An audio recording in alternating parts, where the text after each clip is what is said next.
গাছ। গাছপালার সঙ্গে কিন্তু আমাদের এই যে মানব মনের একটা নিবিড় সম্পর্ক রয়েছে, সেটা স্বীকার করতেই হবে।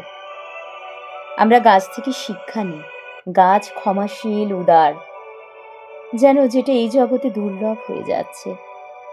গাছকে যে এভাবে কাটা হচ্ছে, অকাতরে তার ফুল, ফল নষ্ট করে দেওয়া হচ্ছে, তার সুশীতল ছায়াকে আজ আমরা হারাচ্ছি। আমরা ভুলে যাচ্ছি যে ফুল জীবনে মরণে লাগে, স্বাস্থ্য এনে দেয় ফল।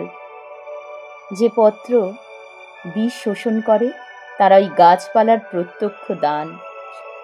গাছপালার সঙ্গে একটা মানুষের গতিময় সম্পর্ক রয়েছে।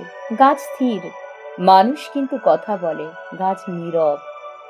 আমরা যদি প্রত্যক্ষভাবে গাছপালার অনিষ্ট সাধন করি, এটা আমাদের ক্ষমতা প্রদর্শন নয়, গাছপালার তো নয়ই। মানুষ যদি গর্বে স্ফীত হয়ে যায়, নির্বিচারে গাছপালা কেটে ফেলে, তাতে কি সংরক্ষণ হবে কিছু? আমাদের যত্নবান হতে হবে। আমাদের ধাবমান অগ্রগতি আমাদের জানিয়ে দিচ্ছে গাছপালার আমাদের কতখানি প্রয়োজন, মানুষের জীবনে তার অপরিহার্য ভূমিকা। কবি কার্তিক ঘোষের লেখা গাছ বসাবো। এইখানে জল, ওইখানে জল, কোথায় তখন ডাঙা, মাথার ওপর সুচ্চি যেন, বাপরে আগুন রাঙা। ওই যদি মেঘ, এই তবে ঝড়, নিত্য জলের ধারা। তার মধ্যেই হঠাৎ কখন পড়ল প্রাণের সারা।